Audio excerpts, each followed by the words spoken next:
era un médico probablemente de Antioquia, pero no Antioquia de Colombia, Antioquia de Siria. Compañero del apóstol Pablo en muchos de sus viajes. Un hombre que había escrito metódicamente lo que había investigado. Por ende, cuando usted estudie la escritura, si usted quiere ver el orden cronológico de los acontecimientos que están en el Evangelio o en los Evangelios, usted tiene que utilizar Lucas como un evangelio central y después comparar con Lucas. También tiene Lucas otro libro, que es el libro que escribió el Hechos de los Apóstoles, donde relata cómo el Espíritu Santo se fue moviendo y cómo el Evangelio fue llegando a lugares recónditos de aquel imperio, el imperio romano. Y en Lucas buscaremos, si les parece bien, el versículo 26 del capítulo 1. Y leeré en la versión Reina Valera 60. Recomendamos en esta congregación que tenga la Reina Valera 60. Iremos cambiando a la Reina Valera 2020 y también recomendamos tener la nueva traducción viviente. No recomendamos la nueva versión internacional, sino la nueva traducción viviente. Dice así la Escritura en el versículo 26 del capítulo 1 del Evangelio según Lucas. Al sexto mes, el ángel Gabriel fue enviado por Dios a una ciudad de Galilea llamada Nazaret, a una virgen desposada con un varón que se llamaba José, de la casa de David. Y el nombre de la virgen era María. Y entrando el ángel en donde ella estaba, dijo: salve muy favorecida, el Señor es contigo, bendita tú entre las mujeres. Mas ella, cuando le vio, se turbó por sus palabras y pensaba, ¿qué salutación sería esa? Entonces el ángel le dijo: María, no temas, porque has hallado gracia delante de Dios. Y ahora concebirás en tu vientre y darás a luz un hijo y llamarás su nombre Jesús. Este será grande y será llamado Hijo del Altísimo. El Señor Dios le dará el trono de David su padre y reinará sobre la casa de Jacob para siempre, y su reino no tendrá fin. Entonces María dijo al ángel: ¿cómo será esto? Pues no conozco varón. Respondiendo el ángel le dijo: el Espíritu Santo vendrá sobre ti, y el poder del Altísimo te cubrirá con su sombra. Por lo cual también el santo ser que nacerá será llamado Hijo de Dios. Bendito Padre Celestial, pedimos que lo que hablemos hoy, lo que pensemos, lo que digamos, sea única y exclusivamente para engrandecer tu nombre. Borra todo rastro de nuestra personalidad, de nuestro conocimiento de la palabra que será predicada hoy. Que solamente sea tu Santo Espíritu el que hable, que nos guíe a toda verdad, que nos lleve, mi Dios, por esas regiones espirituales en las cuales el conocimiento tuyo es revelado con profundidad. Tu palabra implantada en nuestra vida. Y Señor, la sabiduría que proviene de lo alto es la que dirige nuestros pasos. Pedimos que las meditaciones de nuestros corazones y los dichos de nuestras bocas sean agradables a ti. En el nombre de Jesús. Amén. Pues sentarse. Contábamos la semana pasada en la predicación, y tomaré 2 minutos para recapitular. Contábamos la semana pasada en la predicación que esta jovencita tendría alrededor de unos 13, 14 años. Y que era de una población muy, muy pequeñita. Y que esta joven recibe la anunciación de este ángel, el ángel Gabriel. Y ella se sorprende por el saludo, pero no solamente se sorprende por el saludo, se sorprende además porque desde el punto de vista biológico, era imposible lo que el ángel estaba diciendo que ella iba a experimentar en su vida. No había manera biológica posible que esto pudiera ocurrir. Pero resulta que esta jovencita de 13 o 14 años de edad estaba desposada con un caballero llamado José, que decíamos la semana pasada que algunos autores le sitúan alrededor de los 14 años de edad, pero creemos que probablemente estaría por los 20 años de edad. Este hombre era un artesano, era un carpintero, era alguien que tenía un pequeño negocio, era un microempresario. Y que esta jovencita quedó llena del Espíritu Santo y que esta joven hacíamos un diálogo imaginario la semana pasada, lo que ella diría a sus amigas cuando iba a la fuente con agua, porque era algo normal en aquellas fechas que las niñas fueran a las fuentes a buscar agua y llenar el cántaro. Nos imaginábamos la semana pasada que esta jovencita llegaba allí a la fuente y cuchicheando con sus otras compañeritas de pueblo de la misma edad les daba una noticia, le decía, tengo una noticia que darles, estoy embarazada. Y cuando las amigas preguntaban de quién, ella decía, de Dios. Cosa que era absolutamente incomprensible en aquellas fechas. También nos poníamos en la piel de José, cuando en aquella oportunidad sus amigos le podrían decir, oye, ¿no te has enterado de la noticia? Y alguien apuntaba por allí la semana pasada un epíteto muy correcto, cuando sus amigos le decían, oye, con la que estás desposada, está embarazada y no te has enterado. Aquella crisis profunda que ha sufrido aquella joven y aquel joven era algo que posiblemente cuando leemos la Escritura no le prestamos atención, pero a aquel hombre que es llamado el justo, en algunos lugares ustedes entenderán probablemente que le llaman el casto, pero no era casto, era justo. Este hombre pasaba por una situación muy, muy complicada y tuvo que tomar a su mujer porque explicábamos que los desponsales judíos en aquellas fechas tardaban un año. Usted iba, se ponían las dos familias de acuerdo, a veces se reunían o no, pero se ponían de acuerdo, iban a los levitas y firmaban una carta de desponsales. Y usted tenía un año para contraer matrimonio, pero eso era un matrimonio en toda la ley. Por eso es que había que escribir cartas de repudio, cartas de divorcio. Y que José no quería revelar este tema tan importante. El hombre estaba sufriendo profundamente por dentro.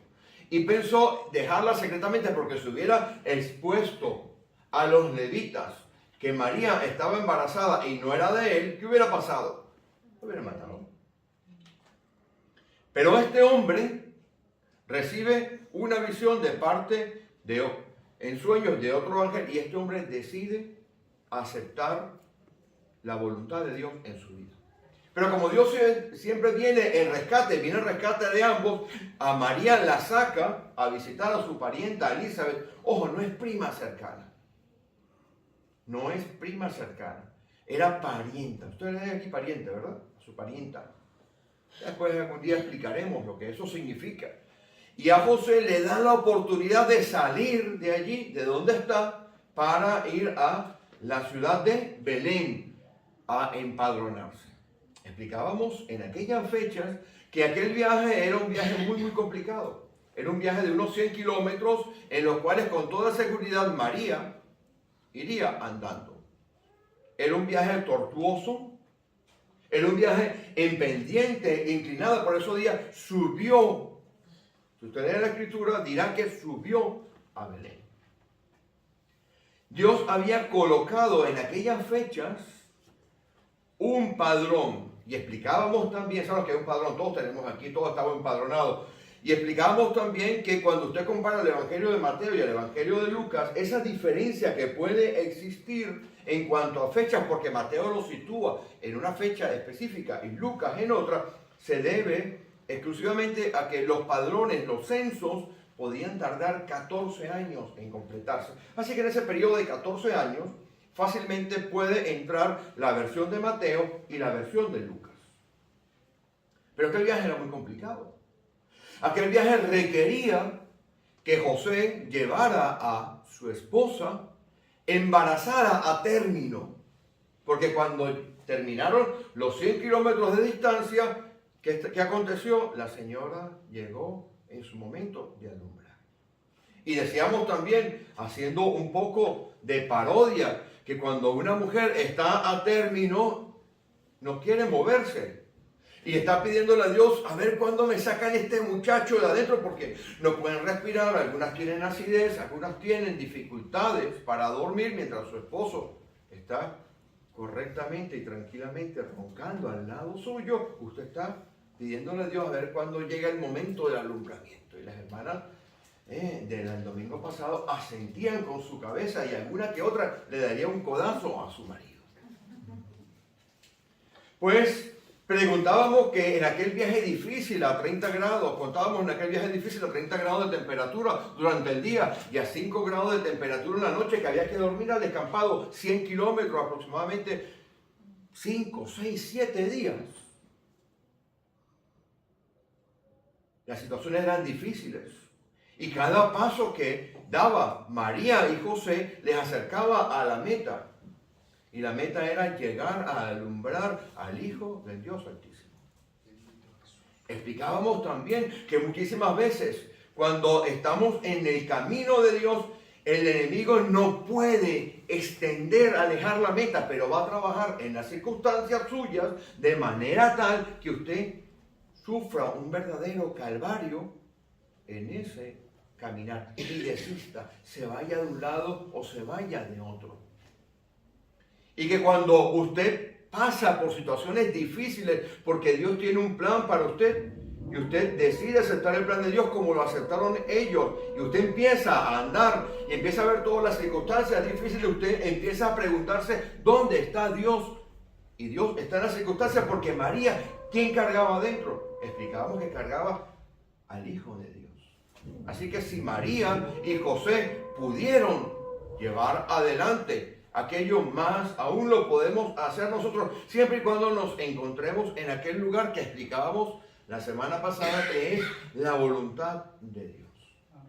Y hoy vamos a ver la otra parte de esa historia. Y esto es bien importante porque tengo que confesarle a mis hermanos que a mí me gusta la Navidad. No me gustan los regalos. A ver, que me gusta que me regalen. Ojo, tomen nota, pueden tomar nota. Pero no me gustan los regalos, no me gusta la Navidad en algunos aspectos, porque la Navidad ha tendido a borrar lo que es la figura de Jesucristo. La religiosidad, la secularidad ha borrado, ha sacado del medio absolutamente lo que es la figura de Jesucristo. Porque la percepción que tenemos nosotros de la Navidad es la que una vez yo me di cuenta por allá en el año 2000, estábamos en los Estados Unidos cuando vivíamos allí, y me había comprado una computadora. Y había un servicio de radio. Esto fue en diciembre del 2000. Y recuerdo que habíamos comprado una computadora que tenía internet y tenía servicio de acceso al radio. Y recuerdo que aparecía allí las estaciones que uno podía escuchar en ese servicio de radio. Era algo novedoso en aquella fecha. Muchos de ustedes, hace ya 22 años de eso, ¿verdad? Muchos de ustedes estaban todavía con pantalones cortos. Bendito Dios, qué viejo estoy. Y recuerdo que en aquella fecha le di a una estación que era una estación navideña y escuché una frase que me encantó. La frase decía, "It's the most wonderful time of the year." Significa en español, y aquella canción me impactó, es la mejor temporada del año. Mi hermano, mi hermana, yo empecé a pensar si en realidad era la mejor temporada del año. Y si en realidad lo que había acontecido en la sociedad era que habíamos borrado y sacado del medio al Señor Jesús. Yo quiero que vaya conmigo, por favor, si les parece bien, al mismo Evangelio de Lucas. En el capítulo 2 de Lucas,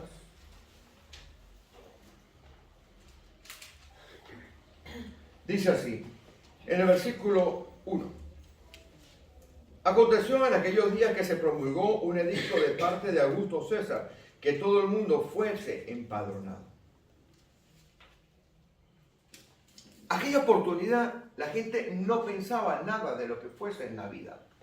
Pero para nosotros diciembre es llegar a una fecha en la cual un señor vestido de rojo, un árbol, ojo, no tenemos nada contra los árboles de Navidad, pero no es de cristianos tener un árbol de Navidad en su casa.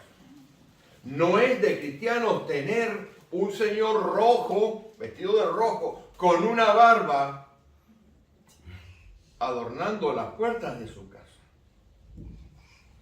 Esto nos da la razón de que la Navidad ha sido trastocada. Que la secularidad, la religiosidad ha dañado el verdadero concepto de la Navidad. El concepto de la Navidad nace porque Jesús entra al mundo en un momento único en la historia de la humanidad. Vaya por favor a Gálatas 4:4, que lo consiga la ley, porque vamos a ir rapidito.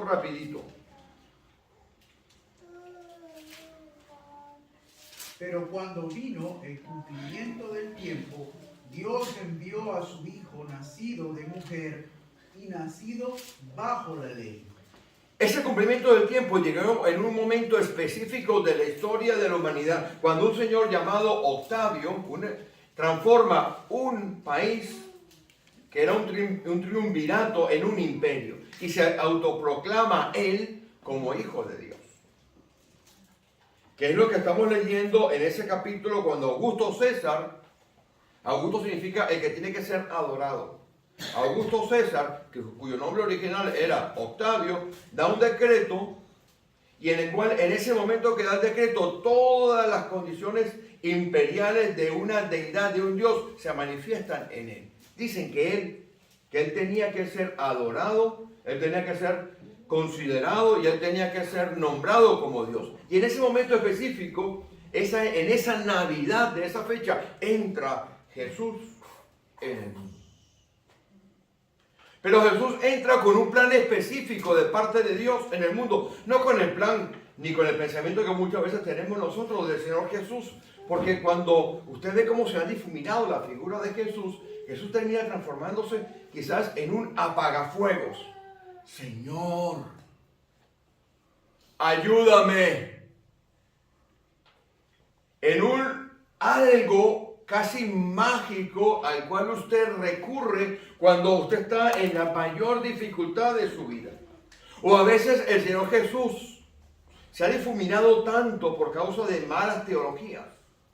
Por causa de malas teologías, malas enseñanzas, falta de cultura, de lectura de la Escritura, por una enseñanza absolutamente deficiente que se transforma muchas veces en el depositario de todas nuestras quejas.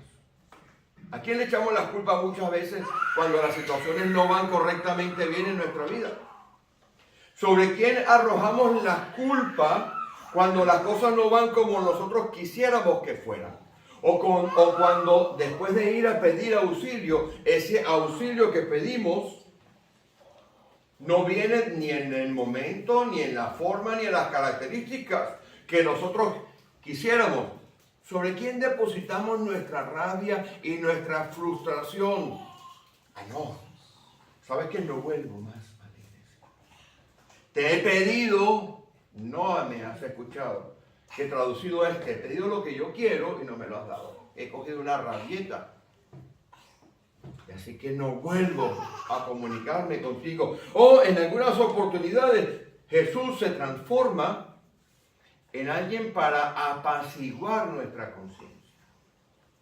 Cuando el plan de Dios no es que el Señor Jesús sea algo de esto, es entender lo que es verdaderamente el Señor Jesús. Yo sé que muchos de ustedes vienen de congregaciones en las cuales se construye todo alrededor del Espíritu Santo. Pero resulta que si usted lee la Escritura con calma, el Espíritu Santo es Dios. Tiene su ministerio dado, porque el mismo Señor Jesús allá en Juan capítulo 14 dice, yo me voy a ir, pero no lo voy a dejar huérfano, voy a dejar a alguien en mi lugar. El Paráclitos, el que es exactamente igual que yo. Pero toda la Escritura, todo el Antiguo Testamento se construye alrededor de la figura de Jesucristo. Si usted fuese a Colosenses capítulo 1, a partir del versículo 15, que no tiene que leerlo, se lo voy a contar, dice que Él es el primogénito de la creación. Todas las cosas fueron creadas por Él, para Él. Todo lo que existe fue hecho para Él. Entonces Él es el centro, pero nosotros en nuestra cultura, con nuestra religiosidad, con nuestros ritos, hemos sacado a Jesucristo de donde tiene que estar. Pues resulta que María, aquella mujer que dijo aquellas palabras que están en el capítulo 1, versículo 38 de Lucas, dijo, ¿sabes qué? Hágase conmigo lo que Dios quiera, he aquí la esclava del Señor. Empezó a entender que había algo profundo en la figura de Jesús que yo quiero que usted se lleve hoy a su casa. En estas épocas de Navidad, donde cuando salgamos de allí saldremos todos con nuestra cestica, ¿verdad? ¿Quién no ha recibido cesta? El detalle, oh, qué contento, qué cosa tan buena. Y nos vamos a meter otra vez en ese, entre comillas, espíritu navideño, que debería ser todo el año en nuestra vida. Si entendemos lo que entendió María y lo que entendió este hombre que se llamaba José. Así que vamos a mantenernos allí otra vez en Lucas. Vamos de nuevo al capítulo 1 de Lucas. Si me permiten, me voy a quitar esta chaqueta. Miren lo que entendió María. Que yo le pido, por favor, que si usted tiene para apuntar, apunta. Si usted tiene de alguna manera para escribir, escriba. Versículo 31.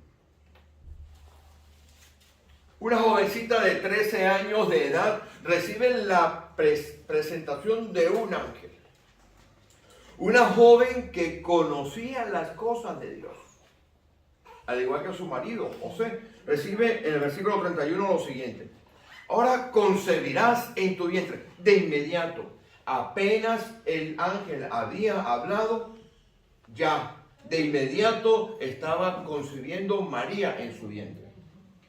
Y darás a luz un hijo y llamarás su nombre Jesús. Le estaba diciendo ya el nombre que iba a tener. La palabra Jesús viene del griego Ieosus y Osous. No sé pronunciar correctamente el griego, pero significa Dios salva. Imagínense, aquella jovencita de 13 años, se le aparece un ángel y le dice, oye, vas a quedar embarazada. Y él dice, espérate un segundo, señor ángel. Porque resulta que para yo quedar embarazada tengo que estar casada y yo estoy desposada, no estoy casada aún. Y hasta donde sé, mi abuela, mi bisabuela y todos los que me han precedido y todas las que conozco, para tener hijos tienen que estar casados. ¿Cómo será esto? Y él dice, espérate un segundo, le responde el ángel. Esto viene del Espíritu de Dios. Esta frase allí es increíble y yo quiero que vayamos aquí y lo veamos. Mire, lo primero que le dice es que va a tener un hijo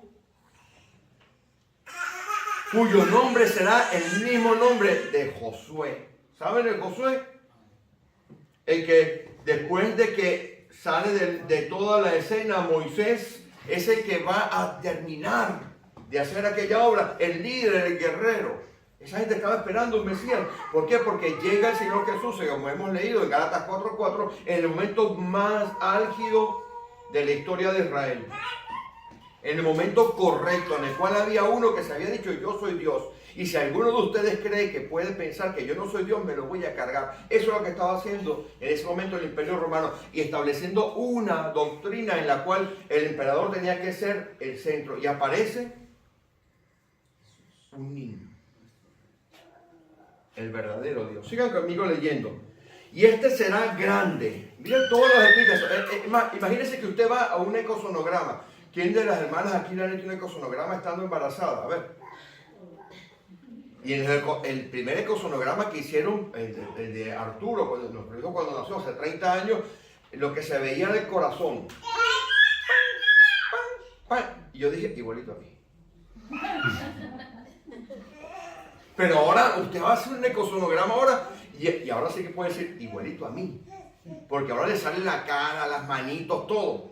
Pues mire el ecosonograma que está teniendo María del niño que van a hacer. ¿Entiende el ecosonograma? Lo que estoy describiendo es lo que hay. Dice, será grande, será mega.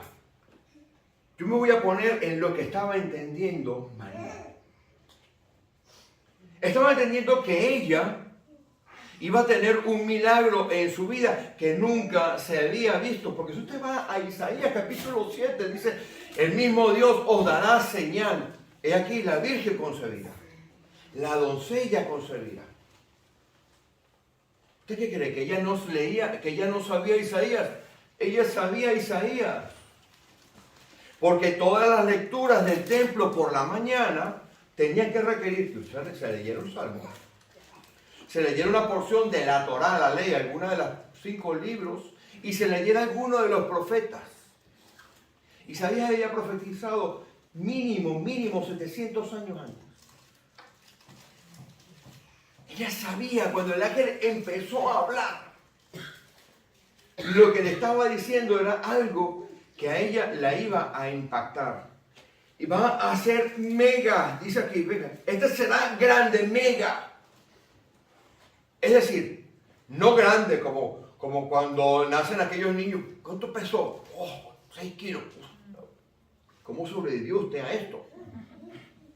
No, grande porque Dios estaba allí. Esa palabra mega que estaba allí en el hebreo original indica algo extraordinariamente grande. Solamente podían ser grandes los conquistadores. Los que vencían, conquistaban y subyugaban. Es más, a Herodes, ¿le llaman Herodes? Mire lo que estaba escuchando María. Y será llamado Hijo del Dios Altísimo. Esto es la pera limonera, como dice en España. ¿Saben que ya os he explicado que hay 2 palabras para hijo? La palabra tecnón, que suena así como la de tecnología, ¿no? Y la palabra huios. La palabra huios es el hijo de la misma naturaleza. Es cuando usted ve, por ejemplo, a una niña y dice igualita a su madre.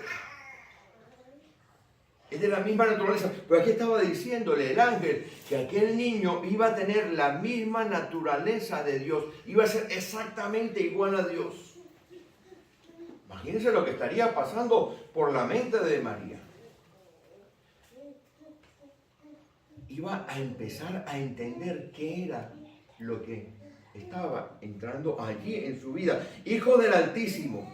La palabra Altísimo, mis hermanos, mis hermanas, es el mayor título descriptivo de Dios. Si yo lo tuviera que traducir ahora al castellano que hablamos aquí en España, diríamos que es lo máximo de lo máximo, el Alayón.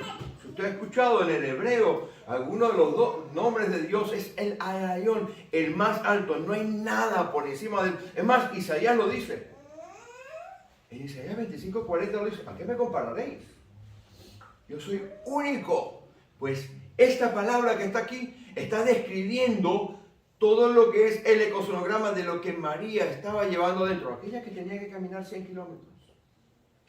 Aquella que cuando llegó no había lugar para ellos donde naciera. Porque el Señor Jesús no cree que nació en una cuna de oro. Ya sabemos que no. Pero esa imagen bucólica, idílica, hermosa, bonita, de que aparece una vaquita ahí echada y un burrito contemplando, eso no fue así. Nació en el lugar más asqueroso, más antihigiénico y probablemente sin comadrona. Y con frío. Probable, el Hijo de Dios. El Hijo de Dios Altísimo. Seguimos leyendo aquí. Dice, estaban haciendo un verdadero rey, no uno que se había nombrado emperador y que había dicho que tenía que dársele a él toda la honra y toda la gloria. Estaban haciendo el verdadero rey y el verdadero emperador. Fíjense la cantidad de veces que nombra aquí adjetivos que tienen que ver con la realeza, con el trono. ¿Está viendo conmigo? Este será grande y será llamado Hijo del Altísimo. La misma sustancia, la misma calidad, la misma naturaleza de Dios. Aquel Dios Jehová que esta jovencita escuchaba cada día que iban al templo. Y el Señor Dios, no dice Dios solamente, dice Curios, el Señor que está por encima de todo. Van dándole títulos. El Señor Dios le dará el trono, lo máximo, donde están los reyes y emperadores, por encima del trono imperial que tenía este Augusto César. 33, y reinará sobre la casa de Jacob, sobre las 12 tribus para siempre. Mire cuántas veces aparece aquí la palabra rey, reinado, trono, un montón. Aquella jovencita estaba recibiendo el ecosonograma de lo que iba a hacer ese ser que iba a nacer. Ella le pregunta, ¿cómo será esto? Impactada por todo aquello que iba a estar entrando en su vida. Iba a nacer el verdadero rey. ¿Cómo será esto? En el versículo 35, le dice el Espíritu Santo.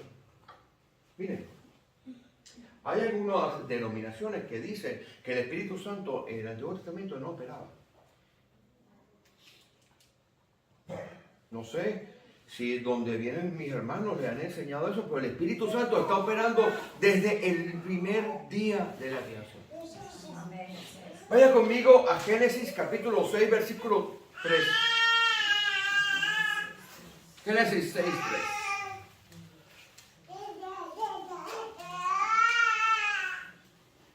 Aquí vemos el Espíritu Santo de Dios operando en el Antiguo Testamento. Ya en el Génesis, ¿qué dice? 6:3. Y dijo Jehová, no contenderá mi espíritu poner hombre para siempre, porque ciertamente eres carne, mas serán sus días 120 años. Ese espíritu que está ahí es el mismo espíritu que vino sobre María. Es decir, el Espíritu Santo operaba en el Antiguo Testamento de una manera absolutamente clara. Aquí está contendiendo contra los hombres. O sea que el Espíritu Santo iba a hacer su función de hablar contra los hombres y decirle a los hombres que tenían que comportarse de una manera absolutamente clara. Si usted lo lee también en el Salmo 51, vaya al 51, vaya conmigo al Salmo 51. Busque el versículo 11 del Salmo 51. Mire el Espíritu Santo, Kodesh, Ruah, el soplo divino de Dios. El Espíritu de Dios se movía sobre la faz de las aguas. El Espíritu de Dios opera en el mundo desde el principio. ¿Qué dice allí? ¿Qué dice David en el versículo 11 del 51? No me quites de mí tu Santo Espíritu. No quites de mí tu Santo Espíritu. Espíritu Santo, que operaba de diferentes maneras y que David lo tenía, porque dice, no quites de mí tu Santo Espíritu. También es el mismo que aparece en el Salmo 139, 7. ¿Quién lo busca?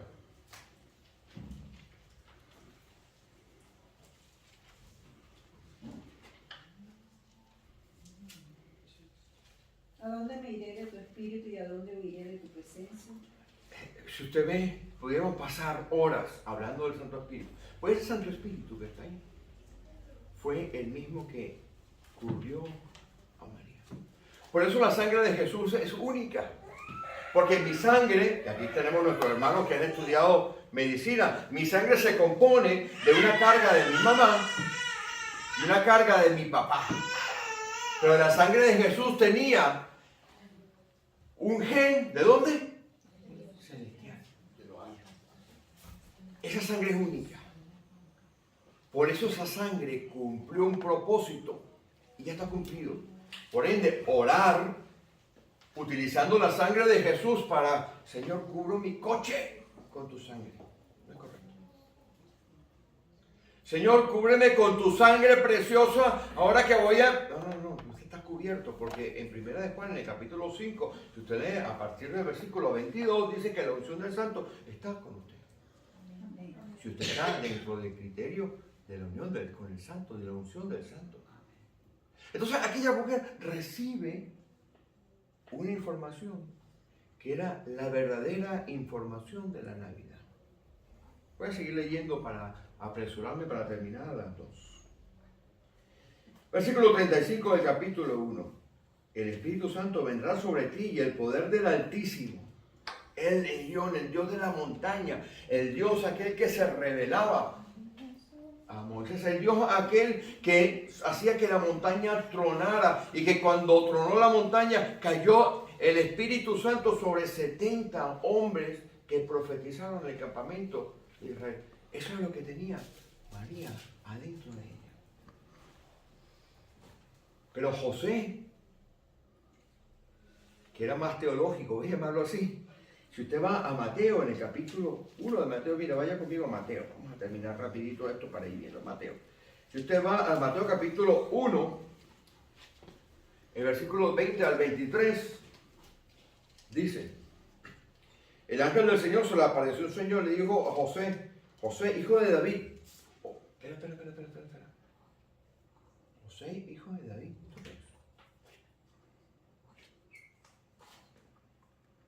José, DNI. José, DNI tal. Tú que vienes de la raíz también de David, del rey David, no temas recibir a María, tu mujer, porque lo que de ella es engendrado del Espíritu Santo, le dice, oye, esto es sobrenatural, esto es único. Entonces, después de que él lo entiende y dice abajo, y llamará su nombre Jesús, este hombre entiende que aquello que él iba a recibir como hijo y lo que estaba en María era algo que estaba muy por encima de ellos, que iban a ser el verdadero rey de Israel. Ahora yo les hago una pregunta a ustedes, que es la pregunta que yo quiero que nos llevemos todos este final de año, porque estaremos también ahondando en estas cosas durante la próxima semana. ¿De verdad Jesús es el rey? Porque la religiosidad, ¿qué es lo que ha hecho en nuestra vida? Yo les voy a decir lo que ha hecho la religiosidad en nuestra vida. Ha hecho que cuando estemos de esas puertas para adentro,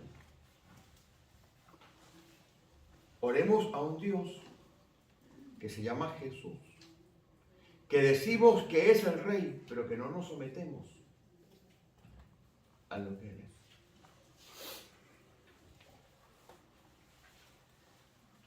Que 50 veces durante el año usted viene aquí a dedicarse, a rededicarse. Y cuando ya va por la rededicación número 52, usted ya como que dice, porque usted no está bajo el señorío del Señor Jesús, del único y verdadero Rey. Y cuando usted no está debajo del señorío del único y verdadero Rey, usted puede venir y orar en la iglesia. Usted puede ofrendar. Usted puede trabajar en la iglesia, pero su vida va a estar vacía, porque usted no está en la perfecta voluntad de Dios. Y la perfecta voluntad de Dios es cuando uno acepta a Jesucristo como el verdadero Rey. María y José lo entendieron. Por eso dice la Escritura que María veía las cosas y las guardaba en su corazón. Lo ha leído, ¿verdad? Teología mal enseñada, poca lectura de la Escritura, poco conocimiento de la palabra, poca aplicación de las verdades, grandes verdades que hay en la Escritura en nuestra vida. Yo le animo a usted, mi hermana, mi hermano, que va a enfrentarse con estos días de Navidad, la temporada más hermosa del año. Yo ya recibí mi primer regalo de Navidad. ¿Dónde está? Cuidado. Lo estaba mirando porque como los cristianos somos pecadores arrepentidos, parece que haya desaparecido Yo ya recibí el primer regalo de Navidad. ¿A quién no le gusta recibir regalos de Navidad? Todo. Pero ¿sabe cuál es el mejor regalo? No es que usted reciba, es que usted se dé. Que usted se dé a lo que Dios quiere que sea. Nosotros, mi esposo y yo, tengo que decirle que durante muchísimos años hemos sentido el peso del ministerio. Muchísimo. Que hemos querido escapar. Si les cuento aquí, van saliendo uno por uno, pagan a los otros. Pero al final, como en una oportunidad, prometimos en el bautizo. No sé qué ha prometido usted en el bautizo, pero cuando yo tengo que hacer el bautizo de alguien, yo le pregunto, ¿seguirá usted? Le pregunto, oiga, ¿usted ha venido aquí voluntariamente? Y me dicen, sí. Porque si me dicen que no ha venido voluntariamente, ya ni lo mojamos afuera. Porque si lo mojamos, es el tipo de persona que cuando usted la mete abajo, el agua hierve, ¿no?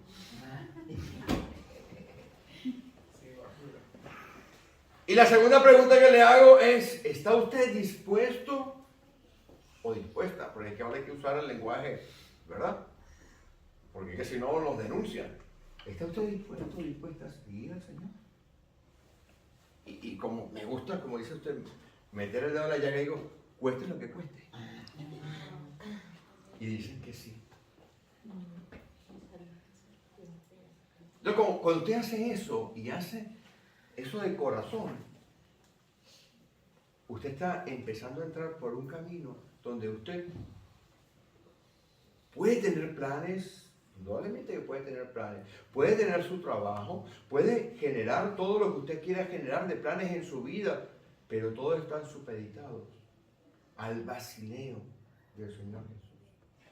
Entonces, el mejor regalo para esta Navidad, mi hermano y mi hermana, es que usted entienda lo que entendió José y entendió María, que aquel santo ser que nacerá, concebido del Espíritu Santo, que iba a ser lo más grande que podía ser, que iba a ser y es de la misma calidad, sustancia y naturaleza de Dios.